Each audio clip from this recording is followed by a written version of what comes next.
네, 복잡하고 어려운 경제 이야기를 쉽고 재미있게 풀어드리는 시간입니다. 알면 대박 경제박뉴스 참 좋은 경제연구소의 이인철 소장 만나봅니다. 안녕하십니까? 네, 안녕하세요. 현대자동차 노사가 11년 만에 처음으로 올해 임금 협상 잠정 합의했네요. 그렇습니다. 이 코로나19가 참 무섭습니다. 이 최강 노조인 현대차의 무분규 임금 협상 잠정 합의안을 이끌어냈습니다. 네. 현대차 노사가 어제 이 기본급 동결을 주요 내용으로 하는 올해 임금 협상의 잠정 합의한 건데요. 현대차의 기본금 동결은 지난 1998년 외환위기 당시 2009년 세계 글로벌 금융위기 당시 이후에 이번이 세 번째입니다. 네. 노사의 잠정 합의안을 좀 들여다보면 기본급은 동결하고요. 성과급은 150% 지급, 또 코로나 위기 격려금으로 120만 원, 또 우리사주 10주, 지역경제 활성화를 위해서 전통시장 상품권 20만 원 등을 담고 있습니다. 현대차 노사는 이 코로나 여파로 어려워진 국내 경제 상황에 공감하고 자동차 산업 위기 극복을 위해서 공동 노력이 필요하다는데 뜻을 모아서 이번 합의안을 마련했습니다. 이렇게 되면 노사는 지난해에 이어서 2년 연속 무분규 잠정 합의를 이끌어내는 성과를 달성했는데요. 어쨌든 이번 노사 잠정 합의안은 오늘 25일 전체 조합원 5만여 명의 찬반 투표로 최종 타결 여부가 가려지게 됩니다. 현대차 무분규 임단협 소식은 다른 자동차 업체들한테 얼마나 영향을 미칠지도 좀 지켜봐야겠습니다. 네. 미국의 수소 전기차 업체죠. 니콜라. 이 니콜라 사기 논란 점점 확산되고 있습니다. 그렇습니다. 오늘 새벽에 뉴욕 증시에서 또 한 번 니콜라는 20% 가까운 폭락세인데요. 예. 제2의 테슬라로 주목을 받아서 그동안 미국의 수소 트럭 업체 가운데 니콜라가 최근 들어서 3중 악재에 시달리고 있습니다. 사기 의혹의 창업자의 사임, 이로 인한 주가 급락까지 우선 최근 잇따라 사기 의혹에 시달리고 있는데요. 니콜라는 지금까지 완제품 트럭을 단 한 대도 팔지 못했지만 수소 생태계를 구축했다라는 청사진을 앞세워서 인기를 끌었습니다. 네. 지난 6월에 미국 증시 상장 첫날 시가총액만 30조 원에 육박했습니다. 그러나 지난 10일 공매도 전문기관 힌덴부르크 리서치가 나오면서 주가가 급락하기 시작했는데요. 이 보고서에 따르면 니콜라가 수소전기차 생산을 위한 기술이나 설비를 전혀 보유하지 않은 것은 물론이고 과거에 발표한 시제품과 자료 역시 모두 조작된 것이다 라는 보고서 내용이었습니다. 이후에 미 증권거래위원회가 조사에 착수했고요. 미 연방법원까지 사기 여부의 조사에 나선 겁니다. 이런 의혹 때문에 어제 창업자 겸 회장인 이 트레버 밀턴은 결국 사임했는데요. 회사의 비전을 주도했던 창업자가 의혹을 해소하지 못한 채 사라졌다라는 점에서 주가 폭락을 불러왔는데 사기 논란이 불거진 이후 니콜라의 주가는 오늘을 제외하고도 40%가량 급락해 있는데요. 문제는 이 회사에 7천억 원 이상 투자한 국내 개인 투자자들의 손실, 그리고 니콜라의 지분을 보유했거나 수소트럭 연료전지 관련 국내 기업들의 주가도 동반 하락세를 보이고 있습니다. 예. 외환 시장이 좀 불안합니다. 우리 화폐 가치가 8개월 만에 최고치 기록했다면서요? 그러면 수출 힘들어지는 거 아닙니까? 맞습니다. 원달러 환율이 달러당 1,150원대로 떨어졌습니다. 서로 외환 시장에서 어제 원달러 환율은 지난 주말보다 2원 30전 내려서 1,158원입니다.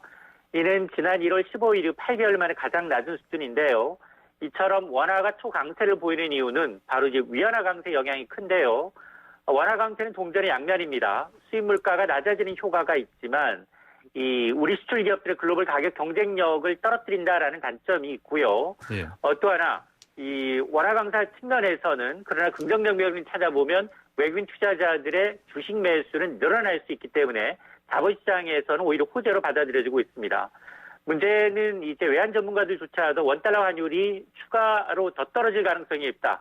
1,150원 이하로 낮아질 가능성에 무게를 두고 있는데요.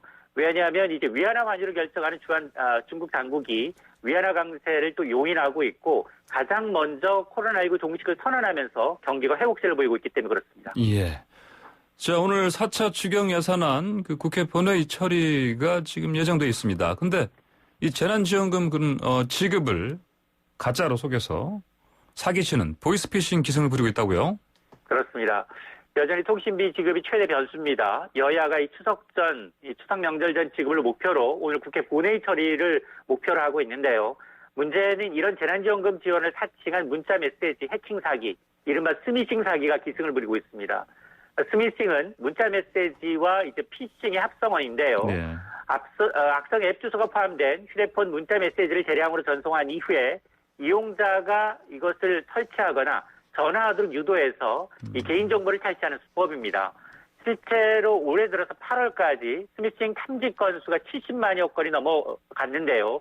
이건 지난해 같은 기간에 비해서 300% 이상 늘어난 수치입니다. 이 사례를 좀 보니까 코로나19 재난지원금이나 긴급재난지원금이 도착했다라는 문구를 앞세워서 예. 이 불분명한 인터넷 URL을 표시한 사기 문자가 대표적인데요.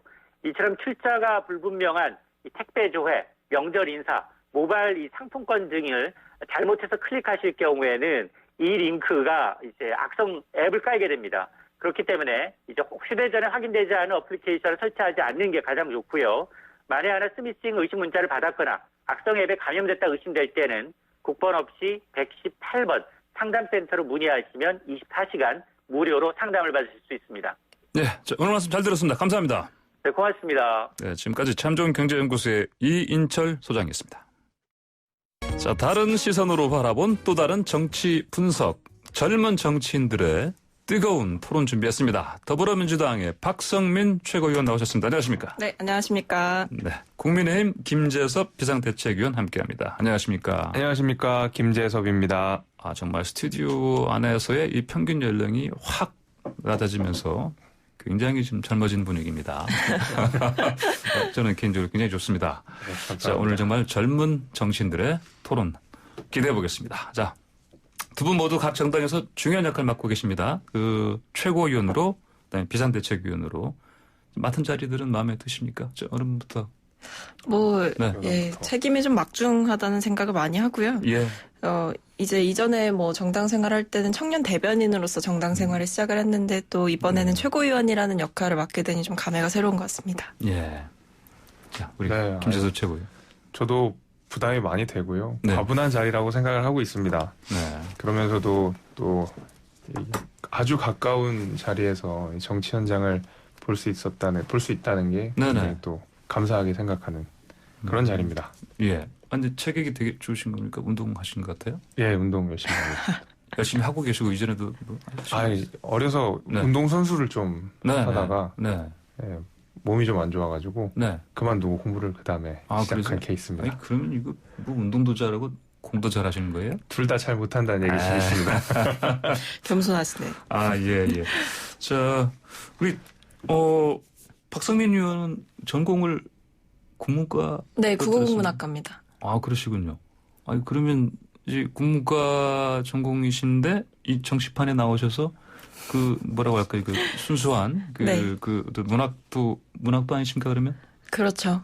문학도의 어떤 그런 순수한 정신으로 이 사실은 힘든 정치판에서 뭐 어떻게 괜찮으십니까? 예, 뭐 괜찮고요. 국문과라서 어떻게 보면 정치랑 좀 아예 상관이 없는 분야 아니냐 이렇게 좀 걱정도 해주시는 분도 있는데 오히려 뭐 제가 가지고 있는 그 문학에 대한 관심을 바탕으로 다른 메시지도 낼 수 있는 것 같아서 그 부분은 개인이 또 활용하기 나름이라고 생각합니다. 아, 그렇군요.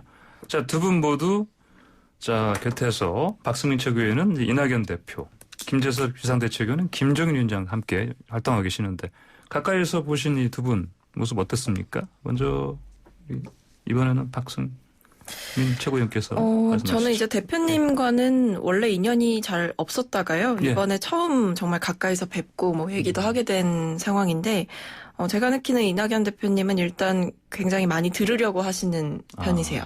특히 이제 청년 문제 혹은 여성 문제에 관해서 이제 스스로가 아는 범위가 좁다라고 생각을 하시고 이런 것들이 이제 당사자의 목소리가 가장 중요하다라고 생각을 하시는 것 같아서 여러 가지 뭐 대화를 좀 편하게 나누는 편인 것 같고요. 그리고 동시에 또 사실 언론에서 굉장히 대표님을 뭐 신중하기만 하신 분이라고 많이 이제 기사도 그렇게 많이 나고 하는데 제가 곁에서 보니까 대표님이 신중하신 거는 맞는데 동시에 좀 결단력이 있으신 편이다. 신중 결단력. 네, 좀 그런 느낌을 좀 많이 받았습니다. 근데 장점만 말씀하시면 안 되는데요. 예, 저한테는 아직 장점만 보이고 그러세요? 있습니다. 네. 알겠습니다. 자, 혹시 생각나시면 나중에 말씀해 주시죠. 네, 알겠죠. 자, 그럼 이제 김재섭 비상대책위원은 어떻게 보셨습니까? 김정인 위원장. 그러니까 소위 우리 정치권에서 네. 정치 만렙 뭐 이렇게 부르시는 분 아닙니까? 네. 가까이서 좀 본 김종인 대표님 처음에는 굉장히 좀 권위적이고 또 이렇게 남의 말을 잘 안 들을 것 같고 네. 뭐 그런 느낌이었는데 실제로 거의 제가 만나 뵀던 정치인 중에서 가장 말랑말랑한 분이라는 생각이 좀 들었습니다. 아니, 가장 말랑말랑한 분이라고요? 김정인 위원장. 예, 일단은 네. 그러니까 본인께서 잘 모르시는 분야에 대해서 굉장히 경청을 많이 하시고요. 예. 무엇보다도 그 어떤 새로운 정치적 이슈에 대해서 그러니까 뭔가 탐구하려는 예. 그런 자세들이 늘 있으십니다. 예를 들면 예. 특히 우리 보수 정당에서 가장 그 뭔가 잘 안 다루고 있는 네. 그러니까 소위 이제 진보의 아젠다라고 불리는 기후 문제라든지 젠더 문제라든지 이런 예. 문제에 대해서 먼저 이야기를 꺼내서 저랑 이렇게 한번 의견을 여쭙고 하실 예, 정도로 굉장히 이 트렌드에 민감하시고 예, 그래요. 예. 물론 뭐 경제통이기 때문에 이제 주된 메시지가 이제 경제로 예. 많이 나가시긴 하지만 굉장히 그 다양한 분야의 말랑말랑한 견해를 또 가지고 계시고 또 네네. 설득이 되시면 또 네. 자신의 의견을 바꾸시기도 하고 그런 면에 있어서 네, 정말 말 그대로 말랑말랑한 분이다라는 생각이 좀 들었습니다. 두 분 다 표현은 약간 다르지만 다 경청하시는 분들이다. 네, 맞습니다. 볼 수 있겠네요. 자, 그러면 방금 두 분은 이제 두 분의 장점 가운데 뭐 공정 관련한 얘기는 안 하셨는데, 자, 본격적으로 좀 얘기 나눠보겠습니다. 20, 30대가 지금 시대 가장 불공정하다 생각하는 부분 뭡니까? 저는 우리 한때 우리 젊은 사람들을 정말 아프게 했던 단어가 그 붕어 가재 개. 붕어 가재 개. 그 붕가개라는 말이 있지 않습니까? 예. 저는 그거 자체가 우리 사회에 만연해 있는 어떤 불공정을 상징한다고 생각을 하고 있습니다. 예. 사실 대한민국은 세계 어느 나라보다도 그 역동성이 있는 나라인데 내가 공부를 열심히 하면 가정 환경이 어떻든 내가 좀 돈이 없어도 네. 원하는 직업을 가질 수 있었고 원하는 만큼의 부를 이룰 수 있는 그런 역동성이 있는 나라였는데 어느 순간부터 우리 젊은 사람들이 헬조선이라든지 혹은 뭐 이런 뭐 금수저, 흑수저 이런 얘기들이 나오면서 본인의 신분이 앞으로 내가 열심히 노력한다고 해서 더 나아지지 않을 거라는 어떤 그 희망이 상실된 그런 분위기들이 좀 만연하다 보니까 아무래도 그런 뭐 붕가게라는 굉장히 그 자조적이면서도 가슴 아픈 그런 단어들이 나오는데요.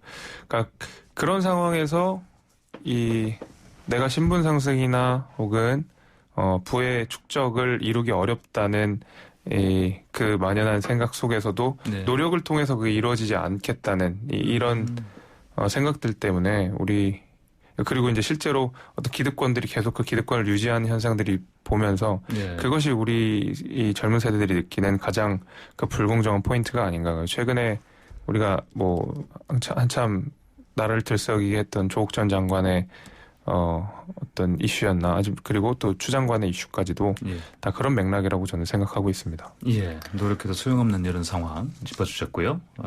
자, 우리 박성민 최고위원 어떻게 보십니까? 20, 30대 가장 지금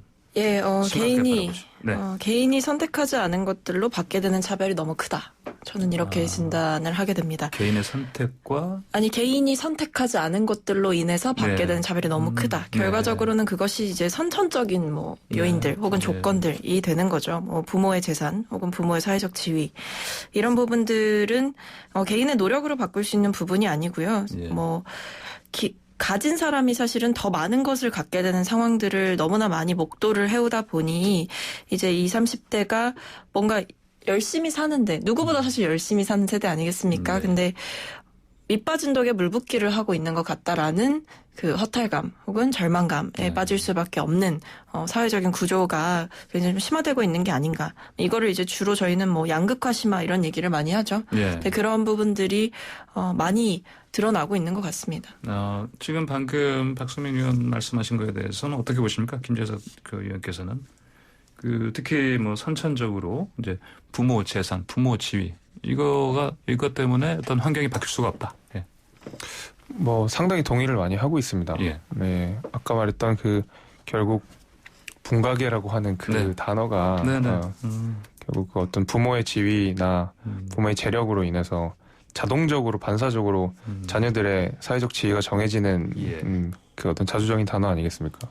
그런 면에 있어서 뭐 박성민 최고가 얘기하신 어떤 그 환경이 결국 그 사람의 지위와 신분을 결정한다는 네네. 것이 저는 동감이 많이 되고, 네, 또 그런 부분들을 우리 여당께서 잘 시정해 주시고 이끌어 주셔야 되는데 안 그러신 것 같아가지고. 안 그런 것 같다. 뭐 네. 아까 예를 드신 실제 특히 뭐 조국 전 장관 이슈라든지 추미애 장관 아들 문제 때문 같은데 구체적으로 꺼내신 이 예에 관련해서 한번 얘기를 나눠보죠. 어떻게 먼저 방금 얘기를 꺼내셨으니까. 네. 예.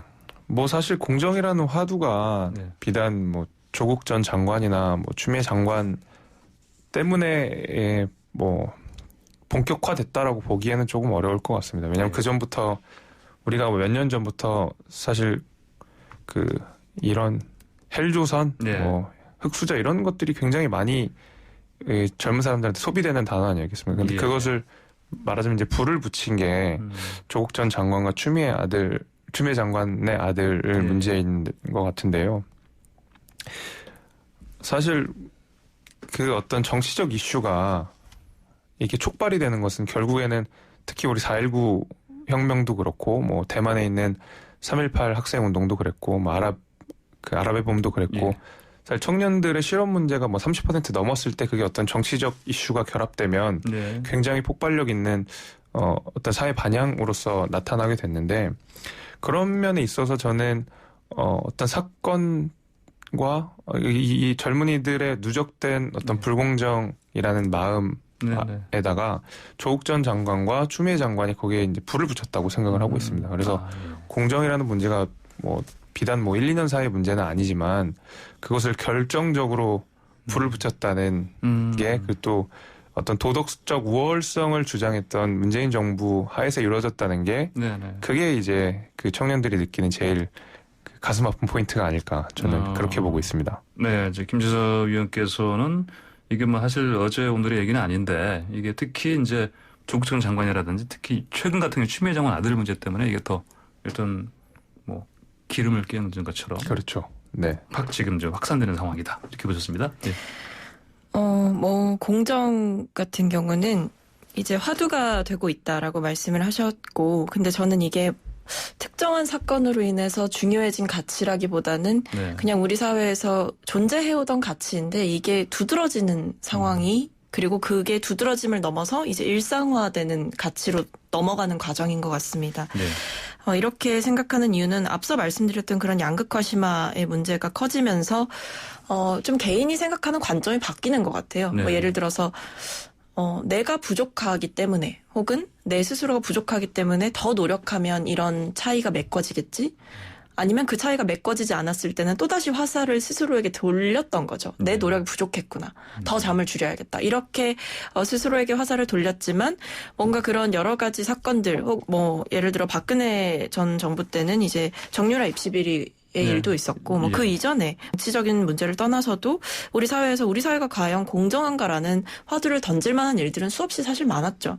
근데 그때는 원래 그런 거야라는 그 관점 하에서 그런 불공정한 일들을 목도하고 넘어갔다면 이제는 그 개인에게 화살을 돌리던 것들이 이게 나의 잘못이 아닐 수 있겠다라는 새로운 관점을 좀 갖게 된 게 아닐까라고 생각을 하거든요. 이제 나의 잘못 혹은 나의 노력이 부족한 것이 아니라 이게 어쩌면 운동장 자체가 너무 기울어져 있어서 나는 뛰고 또 뛰는데 남들과는 같은 출발선에 서지 못하고 있는 것조차 아닐까 이런 고민들을 이제 좀 하게 되는 것 같고요.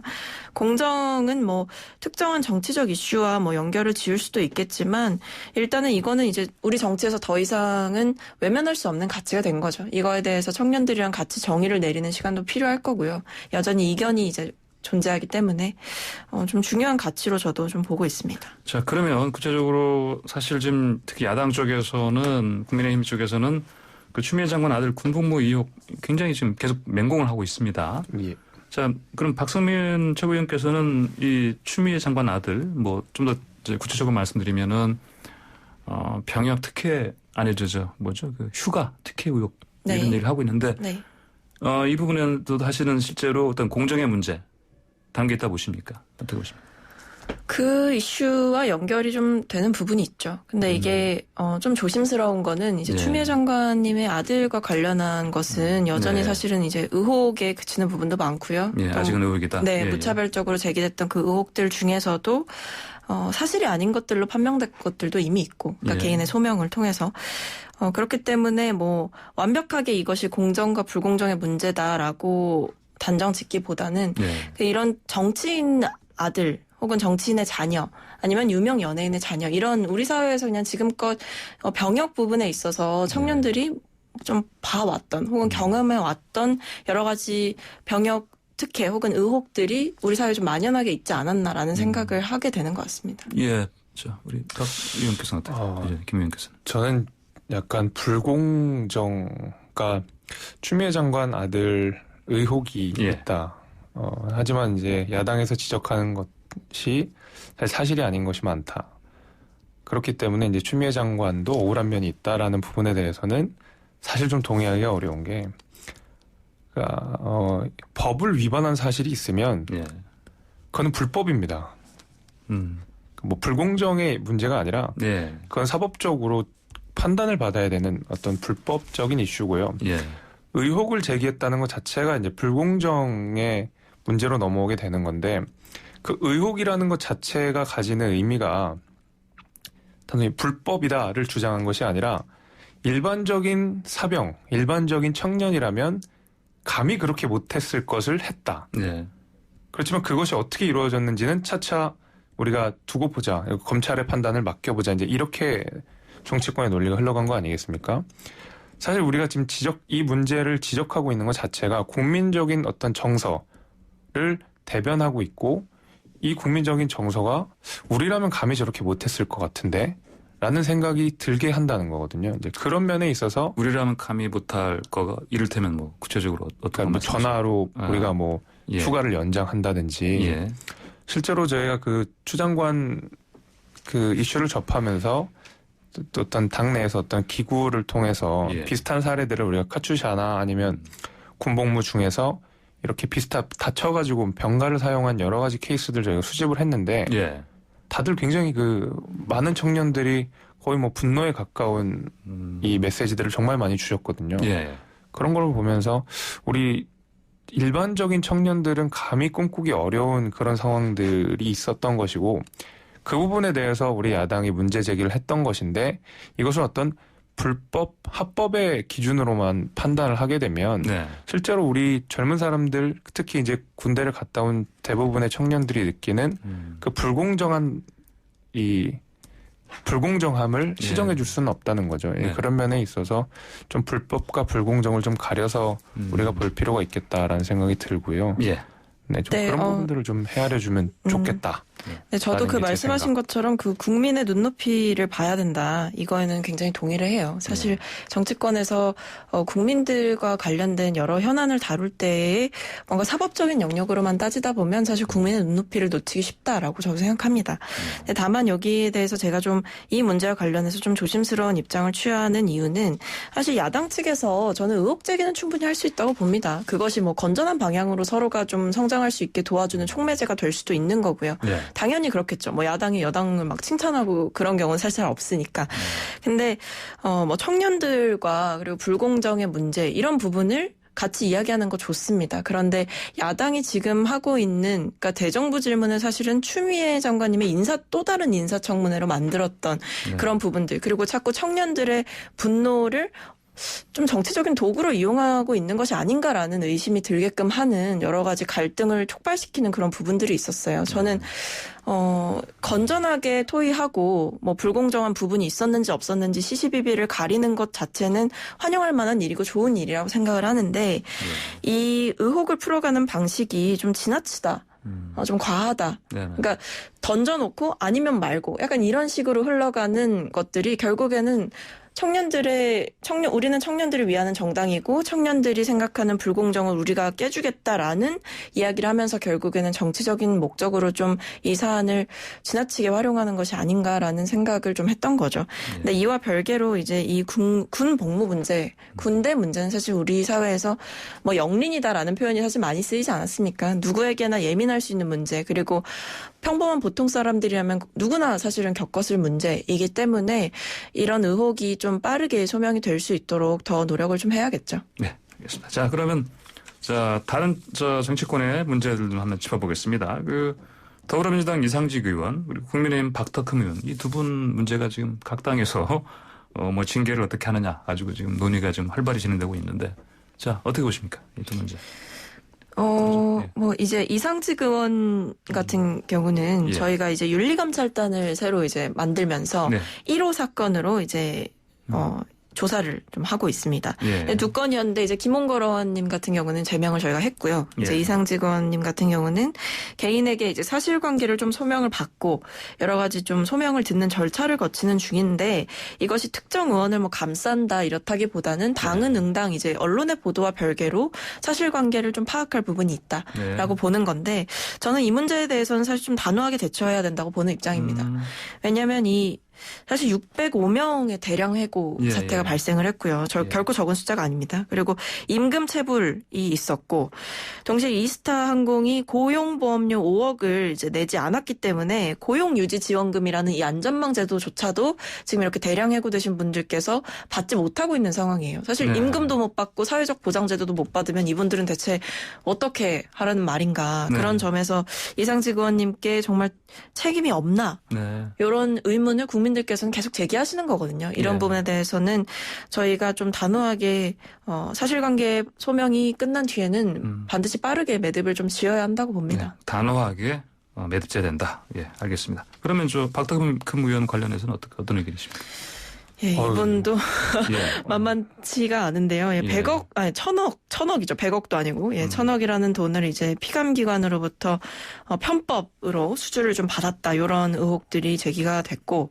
그리고 동시에 또 밝혀지는 사실이 이제 국회의원의 권한이 사실은 입법에 좀 관여하는 부분이 아니겠습니까? 근데 이 건설사들이 입찰할 때 담합하는 그런 좀 병폐들을 제재하는 법안을 무력화시키려고 하셨고. 그리고 그것들을 좀 후퇴해서 법안을 좀 굉장히 순하게 전환을 시켜서 어떻게 보면 제재 효과가 많이 떨어지는 그런 법안으로까지 좀 후퇴를 시키신 부분이 있었습니다. 이런 부분에서 사실 피감기관의 국회의원 혹은 국회의원 일가가 가질 수 있는 그 위력이라는 건 엄청난 거잖아요. 네. 네. 그렇기 때문에 개인의 이 권한을 이용해서 혹은 자신의 이익을 챙기는 데만 좀 지나치게 몰두하신 게 아닌가. 뭐 이게 국회의원이신지 네. 건설업자신지 이 둘 사이의 경계가 좀 모호하다. 예. 이런 이해 충돌의 문제가 좀 크게 발생한 것 같습니다. 이해 충돌의 문제 크게 발생한 케이스다. 자, 그러면 이번에는 어떻게 보십니까? 먼저 순서 이렇게 네. 자당 쪽 비판하셨으니까 네, 마찬가지로 너무 단호한 대처를 하셔가지고 네네. 저도 뭔가 그러니까, 단호하게 해야 될 것 같은데 김준섭 의원도 단호하게 한번 말씀해 주세요. 일단 네. 저희가 또 여당에 대해서는 단호하게 이야기할 수 있죠. 네. 김홍걸 의원 먼저 야당부터. 야당부터 할까요? 스스로. 박덕흠 의원님. 예. 네. 자아 비판부터. 네. 자아 비판부터 그럼 해보겠습니다. 예. 박성민 최고께서 말씀하신 내용 다 따갑게 듣고 있고 예. 무엇보다도 이걸 뭐 시시비비를 가리기 이전에 국회의원 어떤 정말 기득권의 상징으로서 불릴 수 있는 국회의원이 감히 대다수의 국민의 상상조차 할 수 없는 어떤 큰 금액을 예.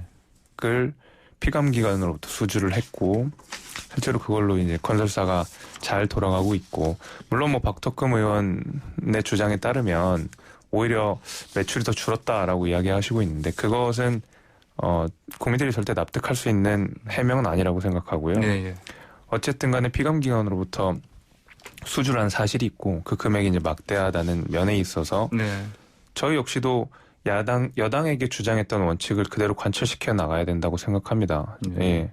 그래서 이게 그러나 이제 그 여당과는 조금 다른 면에 있어서의 그 어떤 문제니까요. 그러니까 여기 같은 이상직 의원 같은 경우에는 아까 말씀하신 대로 뭐 임금 체불이라든지 어떤 회사 내에서 그런 문제가 있었던 것이고 박덕흠 의원은 이해 충돌이라는 면에 있어서 과연 이것을 어떻게 그 처리를 해야 되는 것인가. 예를 들면 모든 국회의원이 다들 사인으로서의 지위는 누릴 수 있고 사인으로서 획득한 재산권에 대해서 어떤 국회의원이라는 이유만으로 그것을 박탈할 수는 없는 거기 때문에 네. 그 사인과 공인 사이에 벌어지는 그 이해관계의 충돌을 어떤 식으로 조율해 나갈 것인가에 대한 논의가 같이 수반돼야 네. 우리가 이 문제를 적극적으로 시정을 할 수 있다고 보거든요. 그러니까 단순히 우리가 소속 상임위 사실 전문성을 살리다 보니까 네. 소속 상임위에 그 각각의 현업에서 종사했던 그 배정들이 많이 이루어지지 않습니까? 그렇죠. 그러다 보니까 소위 정경유착이라고 불릴 수 있는 병폐들이 계속 일어났었고 그것은 비단 뭐 박덕흠 의원뿐만이 아니라 뭐 정무위 여러 군데서도 발생했던 문제이기 때문에 그런 문제를 또 같이 우리가 시정해 나가야 되지 않을까라는 생각이 들고 사실 지금 사실상 유명무실해진 그 국회 윤리특위를 네. 좀 재가동을 해야 될 필요가 있다고 좀 생각이 됩니다. 이게 뭔가 이 조직은 있는데 그러니까 말 그대로 여기야말로 자아 비판을 하면서 자기 성찰을 해야 되는 네네. 기구가 됐어야 되는데 계속 뭐 유명무실하게 남아 있다 보니 실제로 어떤 이 상임위 배정이라든지 이런 이해 충돌이라든지 이런 부분에 대해서 굉장히 소극적이었거든요. 지금까지 우리 국회가. 그러면서 이번 사건을 계기로 우리가 좀 적극적으로 이런 문제들을 시정해 나가야 되지 않을까 그렇게 보고 있습니다. 네, 한 말씀만 드리면 박덕흠 의원님의 논란과 관련해서는 사실 말씀하신 대로 뭐 사인으로서 획득한 뭐 재산 이런 부분에 대해서 불법적인 절차가 없었다면 그건 당연히 뭐 용인할 수 있는 부분이죠. 근데 이분의 논란이 크게 일고 있는 이유는 이분이 국토교통위원회 위원을 굉장히 오랫동안 하셨어요. 근데 그 기간 동안에 피감기관으로부터 수주를 받은 금액이 그 정도였다라는 것이 사실 충격적인 거죠. 그러니까 개인이 사업을 하셨을 때는 그랬다면 굉장히 사업가로서 능력이 있으시구나 하겠지만 국회의원으로 특히 국토교통위원이라는 좀 어떻게 보면 권한이 있는 그 상임위에 있던 그리고 유관 분야와 굉장히 깊게 연관돼 있는 그런 상황 속에서 재산이 이렇게 막대하게 불어났고 그 개인뿐만 아니라 개인의 일가까지 이익을 획득한 부분이 납득이 좀 안 됐던 부분인 거죠. 네, 알겠습니다. 오늘 매우 젊으신 두 분의 열정적인, 근데 아주 많이 열정적으로 좀 서로 부딪히지는 못했습니다, 오늘. 네, 그렇지만. 아침이니까 네, 피곤하실까 봐요. 그래. 그럼 다음번은 좀 더 우리 열띤 토론을 기대하면서 오늘 말씀 여기까지 듣겠습니다. 감사합니다. 네, 감사합니다. 네, 지금까지 더불어민주당의 박성민 최고위원, 국민의힘의 김재섭 비상대책위원이었습니다. 감사합니다. 네, YTN 라디오 출발 새 아침 3부 순서 여기서 마치고요. 잠시 후 4부로 돌아오겠습니다. 네, 지구의 이곳저곳 방방곡곡 구석구석 못 떠나도 고. 자, 나와 다른 듯 또 닮은 사람 사는 이야기 들어봅니다. 여행작가 탁재영 PD와 함께합니다. 안녕하십니까? 네, 반갑습니다. 여행으로 수다 떠는 PD 탁재영 PD입니다. 자, 오늘은 별 사고 없이 일찍 오셨습니다. 네, 오늘은 정시 도착했습니다. 뭐 오토바이 타고 오시다가 막 무슨 오늘은 차 타고 왔습니다. 오늘 차 타고 오셨습니다. 예, 알겠습니다. 자, 오늘은 우리에게 여행지로 친숙한 나라죠. 네네. 태국 소식 준비하셨다고요? 네. 네, 이 많은 분들이 한 번쯤 여행의 추억을 가지고 있을 법한 태국입니다. 근데 코로나 팬데믹이 종식되면은 또 많은 분들이 다시 방문하고 싶어하는 나라로 손꼽히는데요. 네.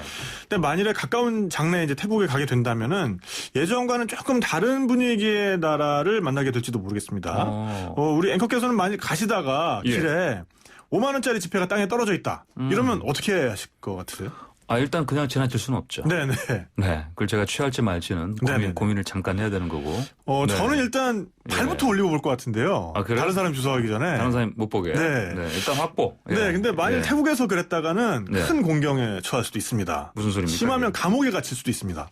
이게 네. 돈을 밟는다는 것 자체는 문제가 아닌데요. 네. 문제는 태국 돈에는 태국 국왕의 모습이 인쇄돼 있다는 거죠.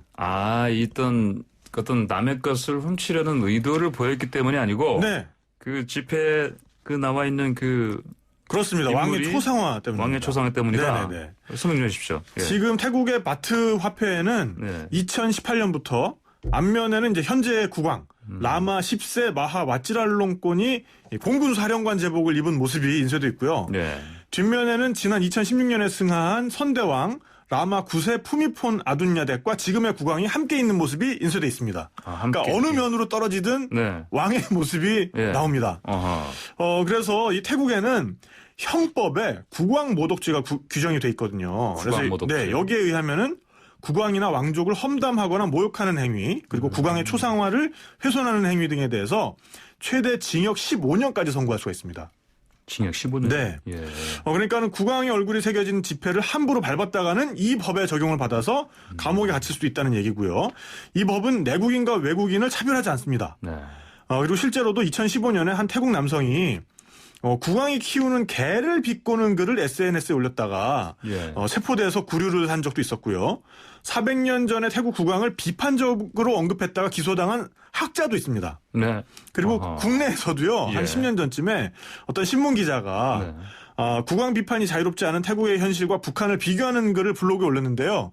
여기에 대해서 태국 대사관이 공문을 보내온 적이 있었습니다. 그 무슨 말이에요, 그게? 그러니까 개인 블로그에 올린 글인데 네. 그래서 그걸 비교하는 글을 올렸더니 태국 대사관에서 네. 우리 국왕님은 그런 분이 아니다. 라고 그리고 이런 글을 반론 청구 차원에서 블로그에 똑같이 올려달라라고 그래요? 공문을 보내왔다고 합니다. 하하. 아니, 그럼 그렇게까지 국왕을 이 나라에서는 신성불가침한 존재로 여긴다. 이런 얘기인데. 네. 그러면 이런 걸 저 국민들이 가만두고 봅니까? 반발은 없습니까? 그러니까요. 그래서 지금 예. 보면은 굉장히 시위가 격해지고 있는데. 시위가 있다고요? 네네. 네네. 근데 이게 태국에서는 참 상상하기 어려웠던 일이었거든요. 네. 근데 이제 여기에 도화선이 된 게 태국 정부가 지난 2월 달에 젊은 층의 압도적 지지를 받고 있었던 진보 성향의 정당을 해산을 시켰습니다. 예. 퓨처 포워드라는 당인데요. 퓨처 포워드. 네, 이 정당이 군부 독재에 반대하고 정부의 미흡한 코로나 대응과 현 정권의 지나친 중국 의존 그리고 부패 문제를 정면으로 비판해 왔거든요. 네.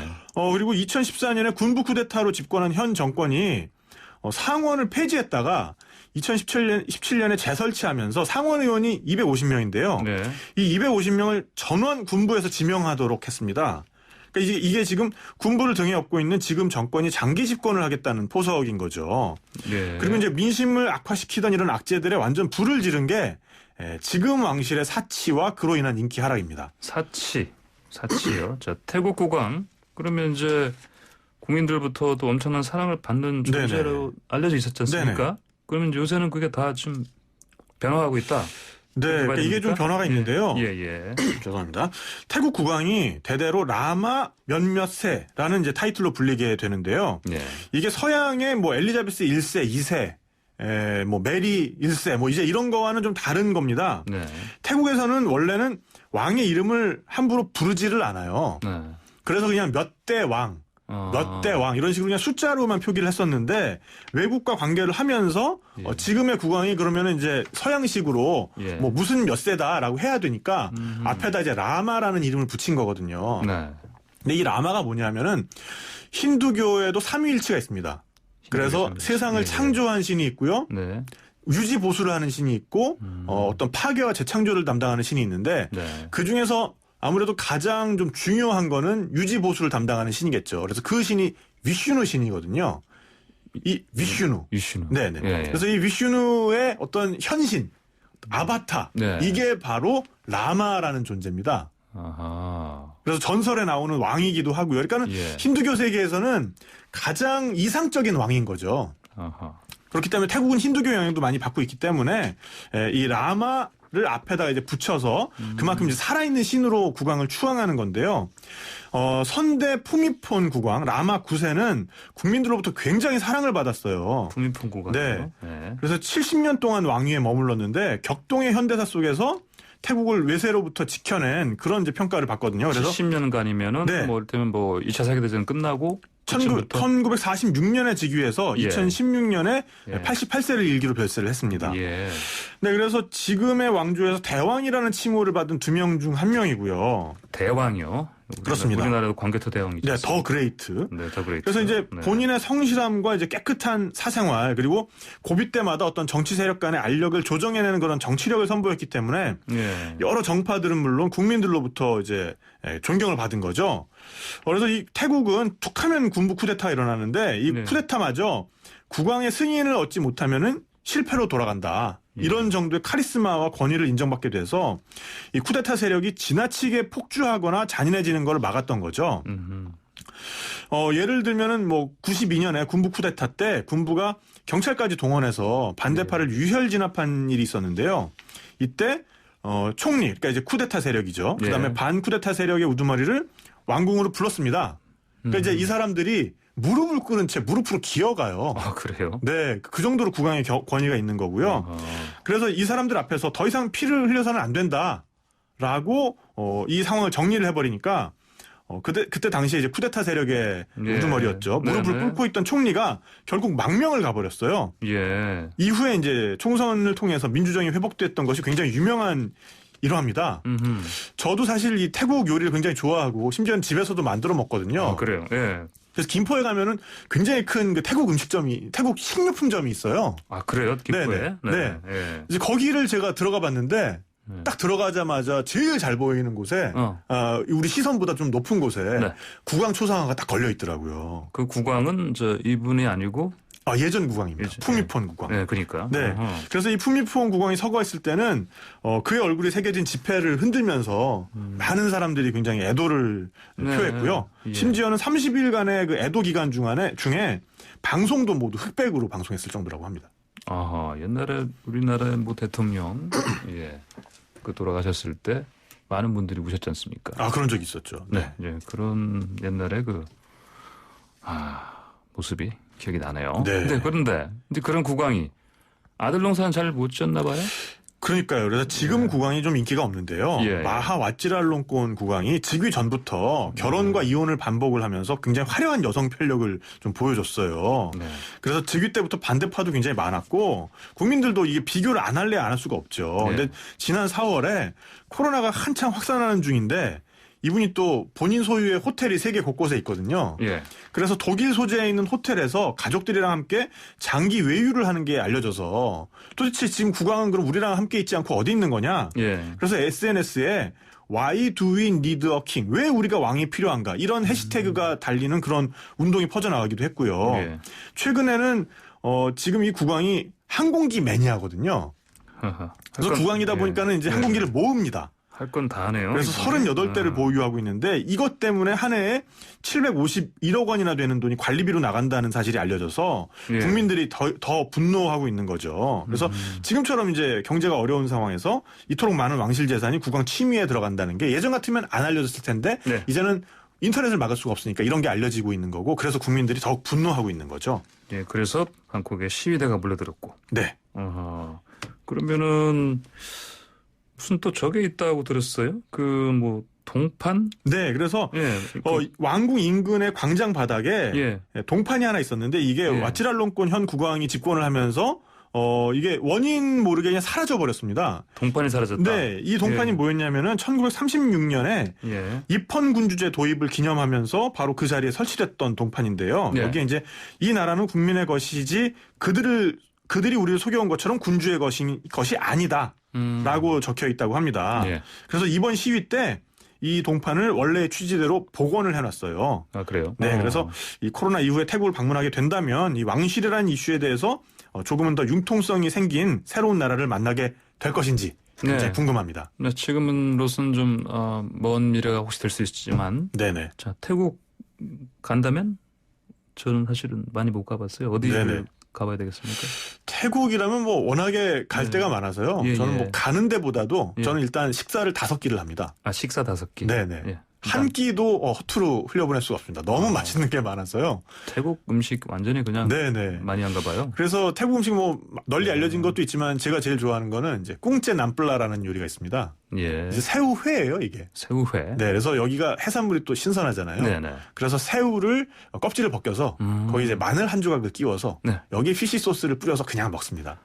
이거 생각만 해도 맛있겠네요. 네, 알겠습니다. 맞습니다. 오늘 말씀 네. 여기까지 잘 들었습니다. 네, 감사합니다. 네, 지금까지 탁재영 여행전문 PD였습니다. 네, YTN 라디오 황보선의 출발새 아침, 오늘 저희가 준비한 소식은 여기까지입니다. 저는 내일 아침 7시 정각에 변함없이 공정하고 따뜻한 뉴스로 찾아뵙겠습니다. 황보선이었습니다. 감사합니다.